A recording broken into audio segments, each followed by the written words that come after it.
உங்களுக்குள்ள அடிப்படையில் என்ன பிரச்சனை? அடிப்படையில ஒன்னும் பிரச்சனை இல்லையே சார். இல்லம்மா, உங்களுக்கு இடையில என்ன தகராறு? எங்க கடையில எதுவும் தகராறு இல்லீங்களே. நல்லா தானே போயிட்டு இருக்கு. அடடா, உங்க தாம்பத்திய உறவுல என்ன சங்கடம்? தாம்பரத்துல சொந்தக்காரங்க யாரும் இல்லையே. இருந்தா தானே சண்டை வரணும்.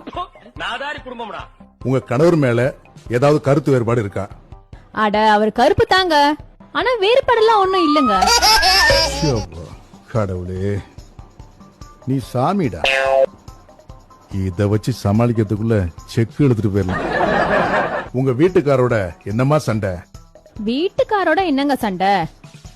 1ஆம் தேதி ஆனா வாடகை வந்து வாங்கிட்டு போயிடுவாரு. அவரு சந்தோஷமா தான் போவாரு. ஐயோ, இவனை காப்பாத்துறதால நம்மளை காப்பாத்து.